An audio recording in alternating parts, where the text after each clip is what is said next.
Hello and welcome to another glorious read. I am your host, Aspen Sage. Let's get into it. First off, happy Saturday, everybody. Hope you're having better weather than I am because, the last 5 days, it's been nothing but constant rain. I'm not really complaining about it because I actually do enjoy the storm, especially when I'm having reading days. It's just everything is flooded and muddy, and I don't know. Some sunshine would be nice here and there, but I know also that we need the rain here. So, yeah, it's rainy weather, means book weather. However, this review actually isn't going to be an extension for the Half-Blood Academy. I am still reading that book. It's not that the book is super long. After the last one, it's really hard to get back into it. This book that I'm reading now is slow. I don't mind slow books at the beginning as long as it keeps my interest. Right now, it's not really keeping my interest other than what happened to Marigold after she sacrificed herself. So, in this state, or in this review episode, whatever you would like to call it, is actually going to be about a different book. It is another audiobook. It is a continuing of the ACOTAR book 2, The Court of Mist and Fury, about Feyre. So, the last book, I'm sure everybody, or mostly everybody, has read it so far because it is such a popular book. This one was basically book 2. I listened to the audiobook. It took me 3 days to get through it because, I do other stuff while I'm doing it. But regardless. So obviously, in the last book, Feyre had met Tamlin, and she went through her challenges and ended up becoming a High Fae in the end. Well, in the second book, it basically turns into everything returning back to normal, how the Fae High Lords operated before that said war, or before they all ended up under the mountain under Amarantha's lead. Feyre doesn't know how to handle the whole new body thing, but everybody also is treating her like curse breaker is one of the words they use a lot for her. That she is the soul and the savior of them all, and how they treat her almost like broken glass. They don't want her to do anything. They want to put her on a high pedestal. They want her to be worshipped. Feyre, on the other hand, is dealing with constant nightmares, especially with what she lived with under the mountain. She constantly lives through them, and of course Tamlin doesn't do anything. Her months living with Tamlin, she's definitely withering away, both mentally and physically. Every night she's getting sick. She can't hold anything down. She's starting to kind of look like bones and stuff. So she's not faring well in this situation, and neither her or Tamlin have talked about it. Tamlin keeps putting her off. He keeps keeping her out, making sure that she doesn't have to do anything. He basically says, you did all you had to. Now it's let us do what we do. Feyre doesn't like this. Feyre hates being shut out. And of course, Tamlin just keeps making it worse. Now I understand why not many people like him. And of course, Lucian is there, and now Lucian's like, you gotta remember, he's my High Lord. I can't tell you everything. And Feyre's like, well, you're my friend. You're supposed to be on my side too. Of course, Lucian's like, I can't go against him. Of course, Tamlin refuses to get help as well, and he kind of has anger bursts, and he takes it out on Feyre. So she and him are getting married. They're excited about it.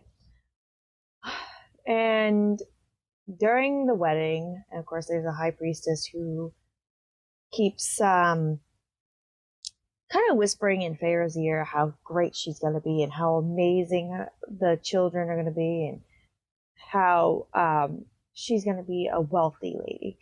And of course, Tamlin's like, so yeah, there's no such thing as a high lady. And Feyre's like, well, why not? And he's like, it's never been that way.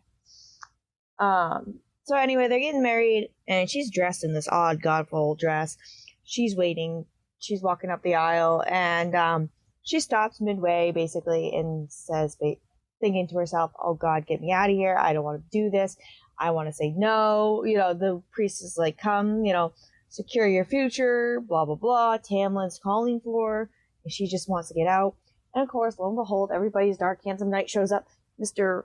Rhysand himself, and he says, hello, Feyre, darling, everybody's favorite line, and whisks her way back to the night court.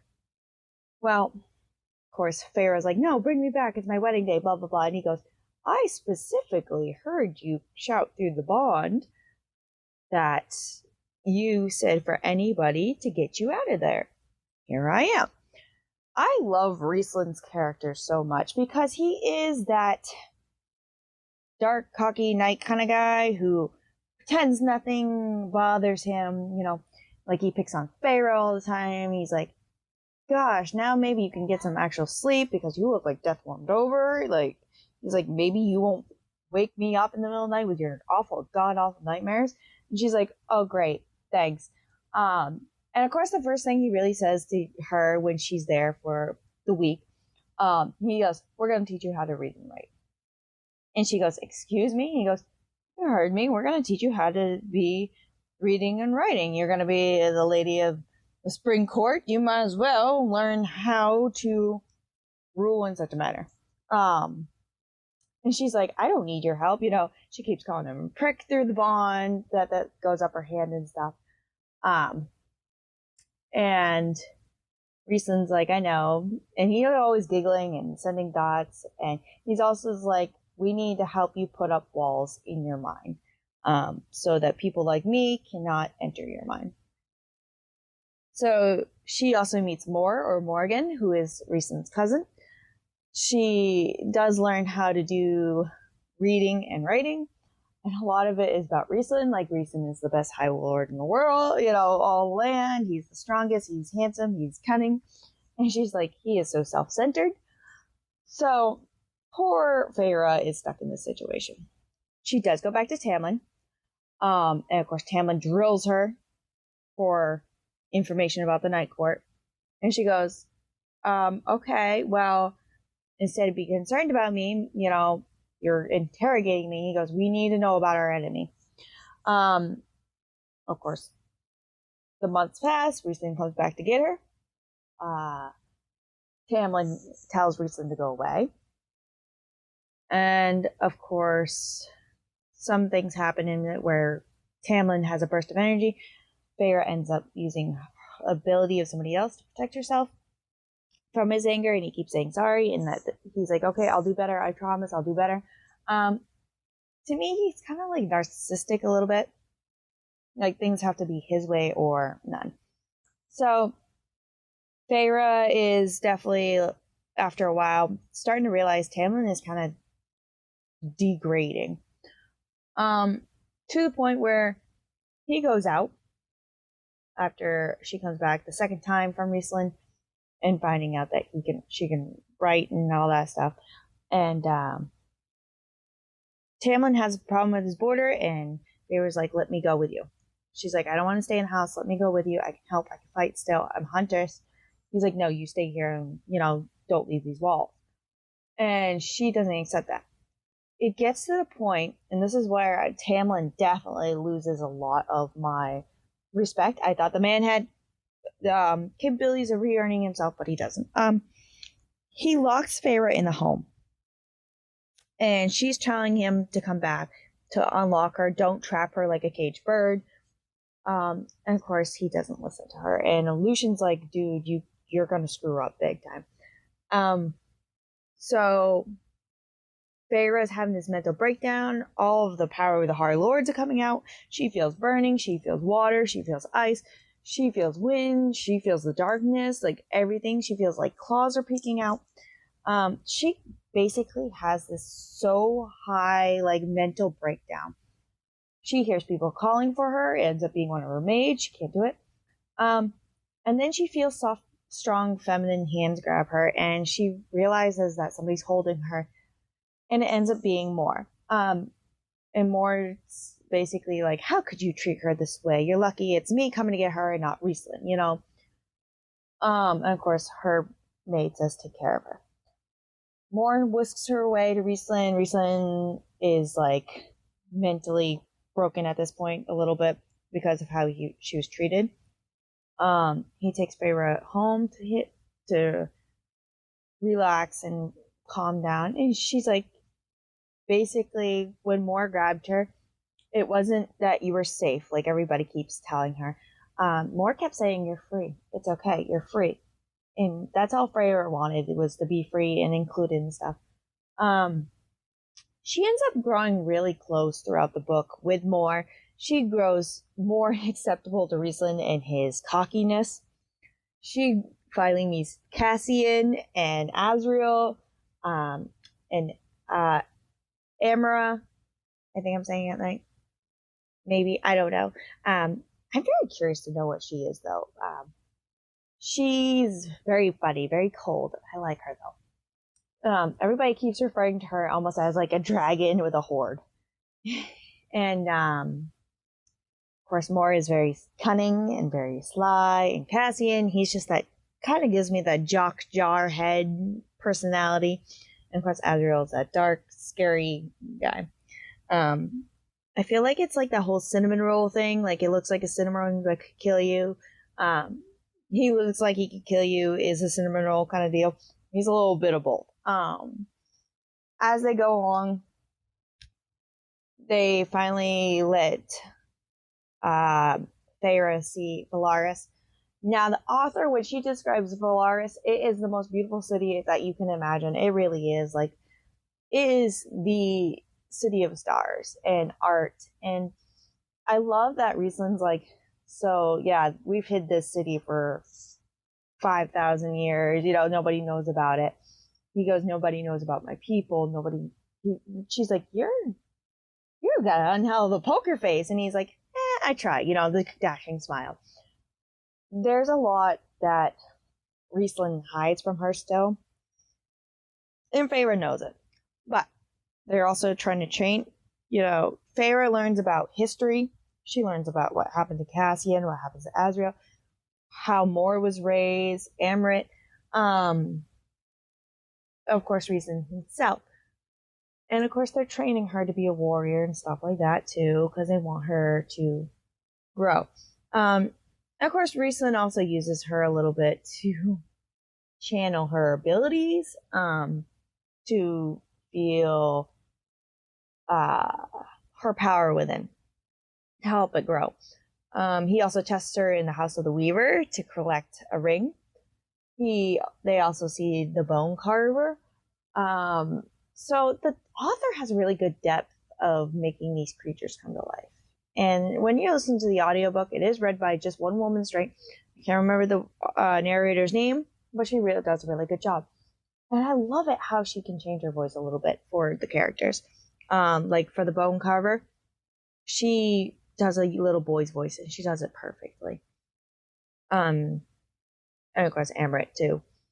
So I love all the things. And when they're talking about this war and stuff, they decide they have to help the human realm and get these books from the Summer Court and from the Human Queens.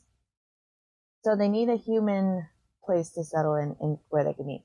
Of course, Feyre goes to her sisters. Her sisters find out that she is now a Fey lady, and they're not sure about it. But they decide that they're going to help them. The Human Queens aren't so nice. They get the book from the Summer Court, and of course, now they have enemies on both ends. Rhysand is constantly under fire because people just see him as Amarantha's whore. They find him as a traitor. A whole bunch of things. It got to even the point where Rhysand gets hurt so bad, and Feyre goes to save him, that she ends up having to catch the Surreal again.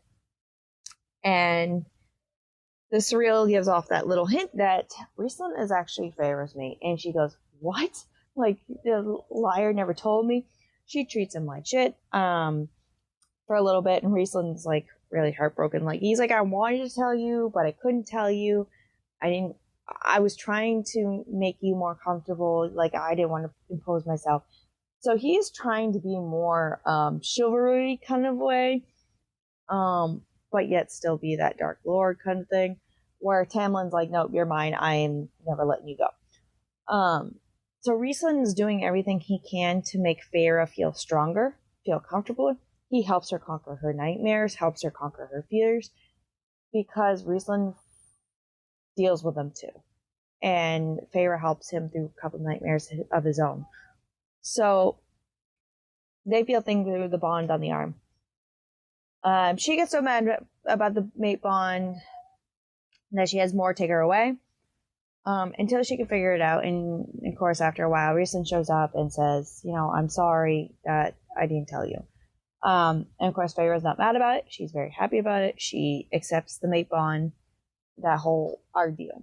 Of course, wham bam, they decide that they're going to stay mated, but they have to attack Hybern and get the cauldron. And it's kind of funny because you always hear them say throughout those series, cauldron boil me. This cauldron is supposed to be like really menacing. And these books that they collected have voices. So Feyre can hear the voices. And the reason why they need the cauldron is because the king or the human warrior you hear in the first book is supposed to be brought back to life. So of course the king of Hybern has this cauldron, and the cauldron is basically used. Prior to this, also, there was an attack on Valaris. Somebody told them where Valaris was. And what happened was the queens needed good faith that Rhysand wasn't a bad guy, and he showed them Valaris through an orb. Because Morgan is supposed to be the truth teller. So she showed them.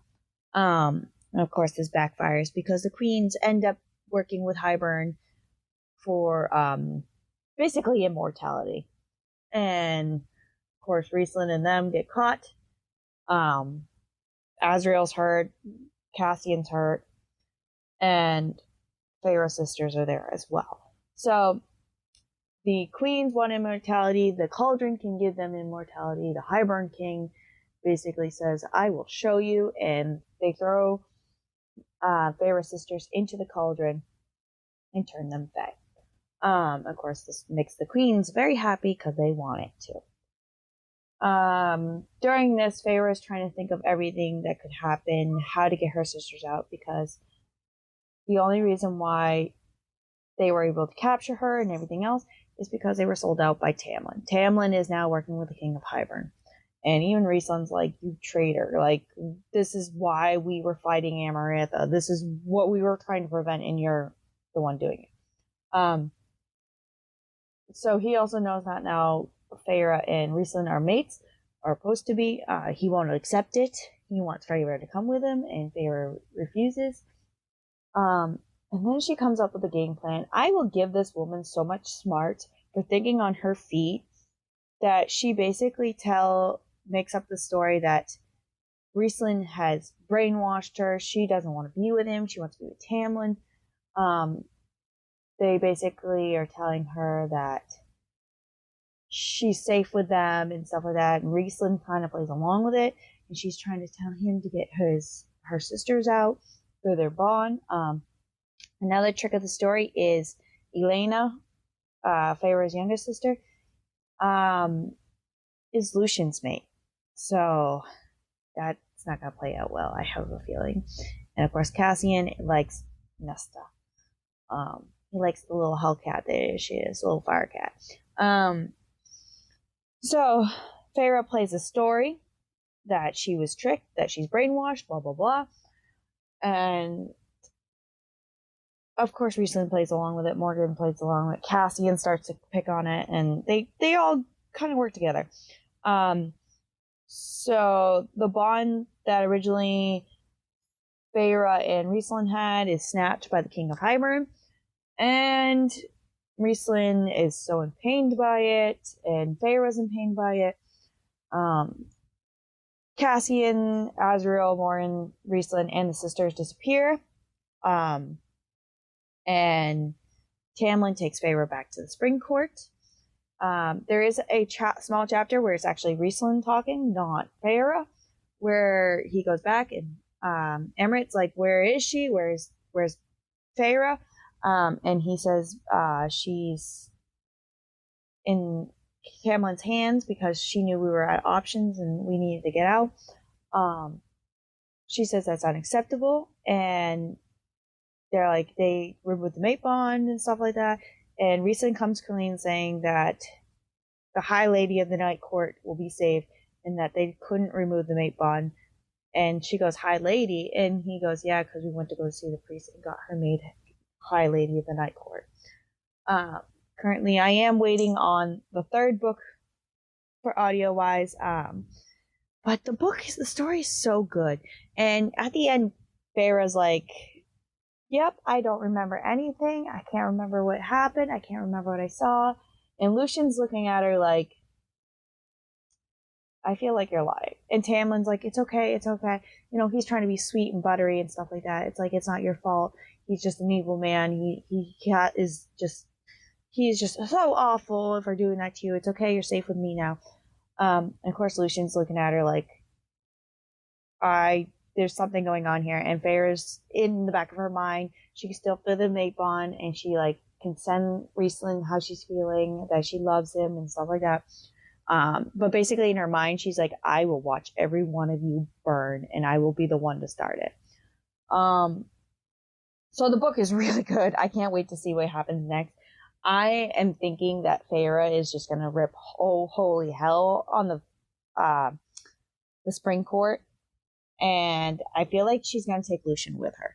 Like, not like Lucian, like, she's going to destroy him, but I think she's going to take Lucian with her back to the Night Court. Because I think he's going to finally look at Tamlin and be like, I'm done with you. Because you have lost your freaking mind. Like, I think Tamlin's going to just lose, like, everything. And I can't wait for Rhysand to just be like, oh, yeah, this is my girl. So I'm excited to see what they have. Although, the Summer Court's supposed to be after them too. Not just the King of Highburns and the Mortal Queens, but unfortunately, all the bridges that they're burning is also means the things they have to, I guess, accomplish. You know, for every good task, they're taking 2 steps back to take every 3 steps forward kind of thing.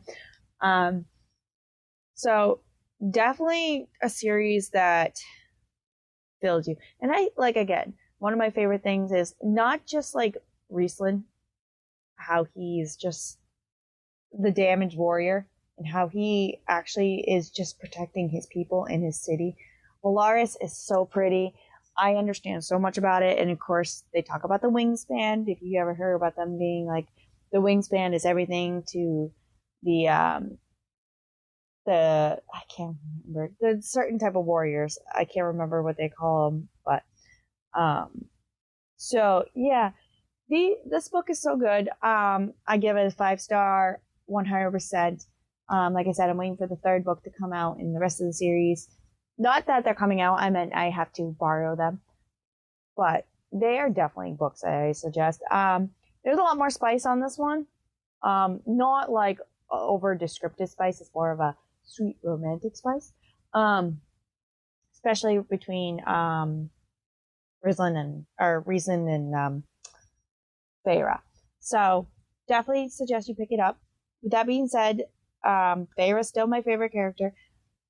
I love all the side characters. Like, I love books that have really good, strong side characters. So I definitely like Cassian, Azriel, Morin, Amrit. Of course, Lucian's still there that I like. Of course, Nesta with her fire and Elena being so sweet. So I definitely pick up the Court of Thorns and Roses series. I definitely say read them. I know, like I said, they're very popular books and most people have read them anyway. But it's definitely ones that I said are pretty good. Like I said, I love Feyre being a little spitfire and Rhysand just being that unsung hero who basically is hiding behind a mask.